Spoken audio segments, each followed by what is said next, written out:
Don't you just love that? Some things one can see for oneself, other things depend on the telling of the tale. It's just one of my most favorite quotes. Hi, I'm Catherine Rains, and I'm your guest lecturer. Ta-da! And this is Jupiter, my dog. And I'm going to talk a little bit about intersectionality. And when I'm saying a little bit, it's because it's a really complicated concept, and I'm kind of only scratching the surface a little bit, and it's coming from my perspective. So there's a lot more to it than what I will be talking about today. It's something that could take weeks to lecture about. I guess weeks, probably years. So I'm just going to give it a try here. Political and social events continue to ratify our nation's tolerance of racism, bigotry, xenophobia, all sorts of other things, ableism, you name it, and the abject disrespect for women. So the abject disrespect for women, that kind of sums up what misogyny is, right?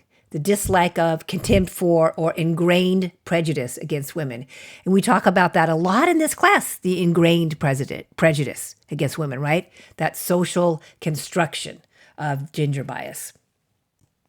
So it turns out that being white and male gets you elected for president, right? That we would rather do that than self-destruct by voting in a female president. And speaking of voting in, of elections, just a little history update here. When we became the good old US of A in 1776 by the signing of the Declaration of Independence, white men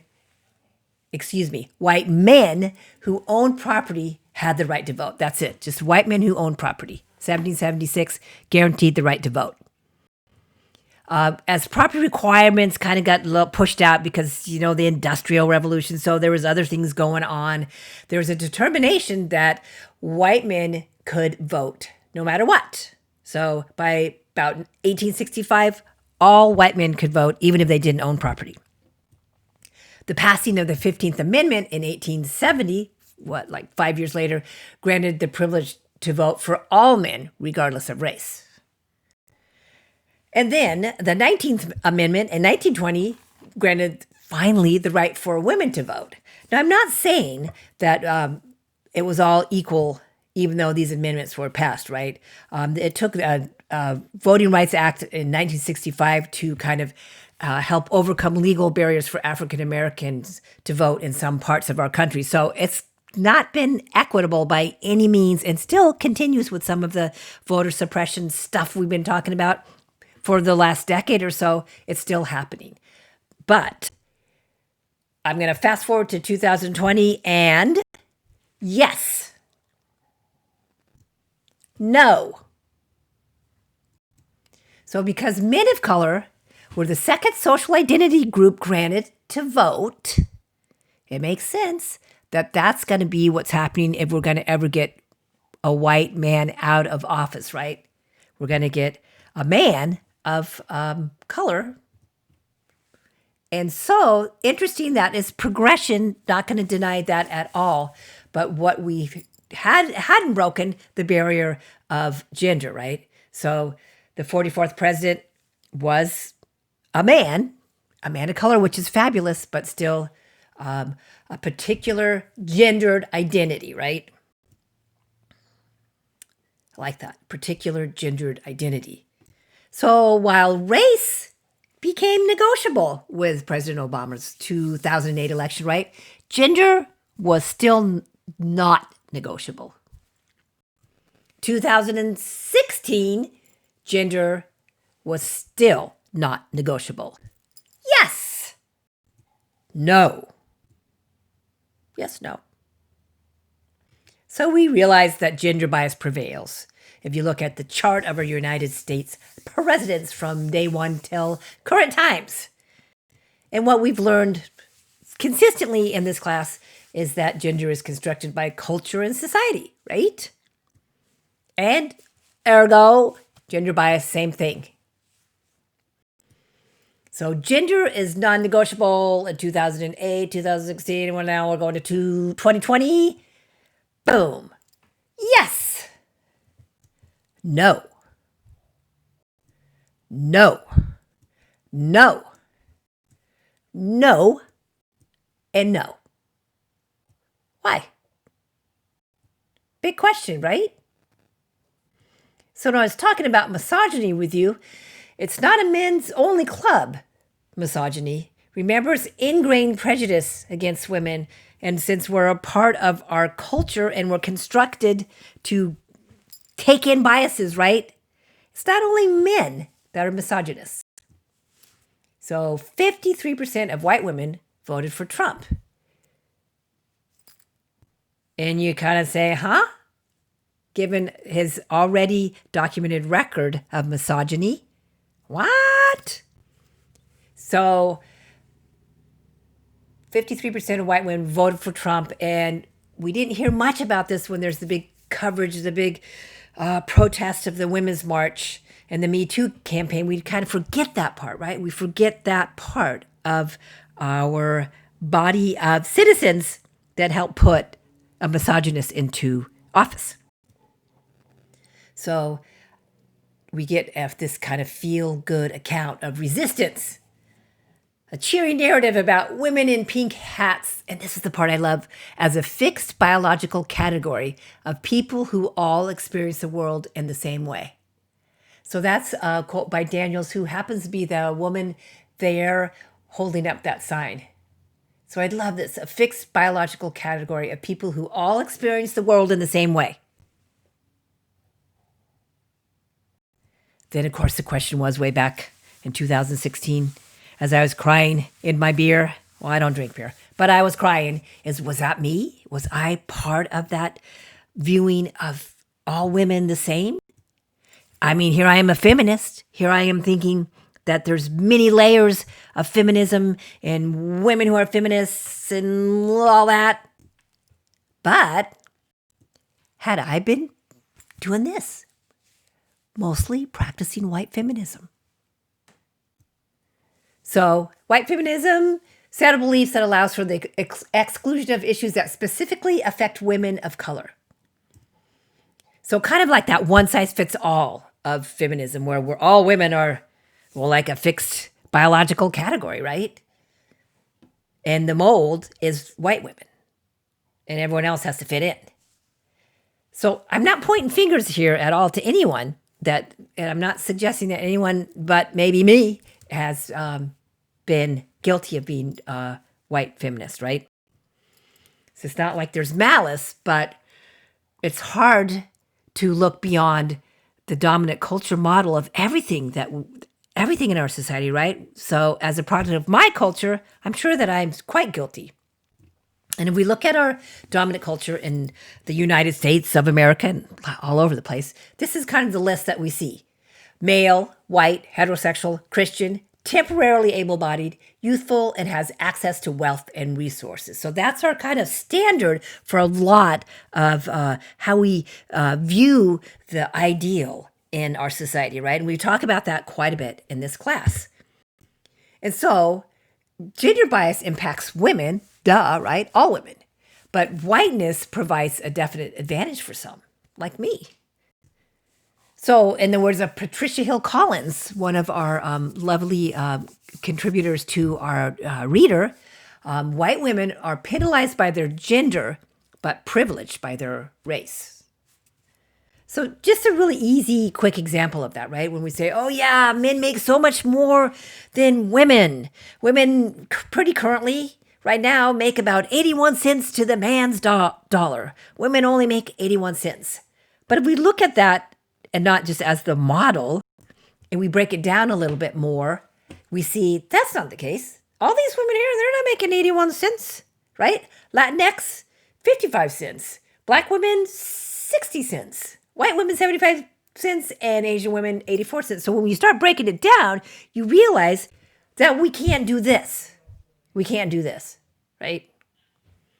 And one of the things that we look at when we're looking at these intersections we're looking at specifically gender and race. That's kind of where intersectionality all sort of started coming together as reflecting the Black women's experience with gender intersecting race. And as Audre Lorde said, there's no such thing as a single issue struggle because we do not live single issue lives, right? And that's just what intersectionality is really all about, is kind of looking at all those intersections of how some women are more oppressed than other women, and it has to do with all sorts of things, and definitely started with race and gender, but we were looking at ableism and class and transgender stuff. So it's really an intersection of stuff. And Dr. Crenshaw is the one who coined that, originally based on a lot of Black feminist theory, actually, and really kind of made it easier for us to understand, I think. So when we look at some of these waves of feminism, like the very first, back when we were trying to get the right to vote, that 20th Amendment, we were looking at how to make that so. And so there's a huge wave of women literally trying to help fight for the right to vote amongst all sorts of other rights. And unfortunately, what became front and center were the white women's causes. They were the ones that were kind of literally in the front of all those lines and just trying to not distract the causes by different viewpoints of women of color, specifically African American women. And there's a Sojourner Truth that you heard her speech, "Ain't I a Woman?" I think by Alfre Woodard, who does such a great job, and she perfectly illustrates the whole idea. Is like, hey, what about me? That man over there says that women need to be helped into carriages and lifted over ditches and to have the best place everywhere. Nobody ever helps me into carriages or over mud puddles or gives me any best place. And ain't I a woman? So if that was just a way of saying at a big conference, saying like, yeah, there's other women here too, not just the dominant culture viewpoint, and we need to look at it. But it was a struggle through that first wave continually. Second wave of feminism, kind of same sort of stuff was happening. Women of color, again, kind of felt marginalized, pushed off to the sides a little bit when all sorts of important issues were being tackled, and kind of felt like they were not being heard at all. What that just totally underscores is that a lot of times in this big American feminist movement, that there has been divide along all sorts of lines, just like in typical society, right? Those dominant narratives of history have been the ones that stood out more than anything, right? So the dominant narrative here is the privileged class, cisgender, white, heterosexual woman. So, those were the interests. Because here's Harriet Tubman, total political activist in the first wave of feminism. Yeah, you didn't hear much about her, right? You didn't hear much about her at all. And on to the second wave again. So here we have Gloria Steinem on the left and Dorothy Pittman Hughes. They were co-founders of Ms. Magazine, an incredible feminist magazine that still is around. And you hear tons about Gloria Steinem, tons. But whatever happened to Dorothy Pittman Hughes kind of, again, pushed away Angela Davis. So many of African-American feminists and other feminists, Latinx feminists, and just feminists of color that were just kind of shoved aside.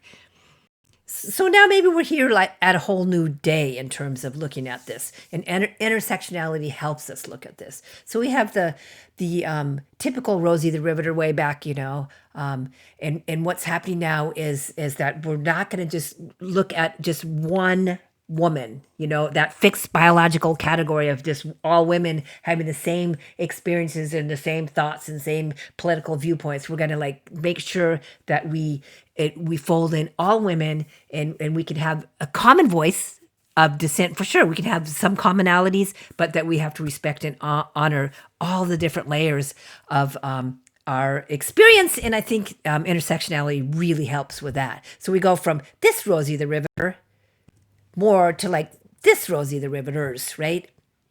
Gives us an idea of what we need to do, how we need to frame stuff. And again, Intersectionality has really offered ways to do that, starting with the understanding the oppression of race and gender specific to Black women, and moving on to other things as well. Dr. Crenshaw added to this whole theory in 2015 and included lots of women, and a lot of times women of color that face vulnerabilities that reflect the intersections, right, of race, of sexism, of class oppression, transphobia, ableism, all those things. So a really great way to get us to clearly recognize how to see all of this, right, and to fight the good fights that we need to fight in whatever capacity we feel like we're fighting them, right? Is to so that we look at this framework of intersectionality to help us really be clear on points. Again, so it's not just like, okay, we're women and we're all making 81 cents to the dollar, right? We're looking at all sorts of things, and we can talk about any one of these topics and really see how that impacts being female and a couple of those other things, right? So the cool thing is that I think, especially now with what's going on, whoa, so much going on right now, right? That intersectionality helps us to really look at ourselves and see where we stand in this world and where we stand as allies to other women that are more oppressed than us, maybe, or that we just don't lump everything together, right? We don't do that just fixed biological category of sameness, right? That we really get the nuances and make sure that we're doing this in a way that really moves us forward. And we're all excited about that right now. There's some crazy things happening, but we're excited about moving forward. And I think intersectionality really helps us look at things in such a clear way that we can kind of piece some of this puzzling stuff together.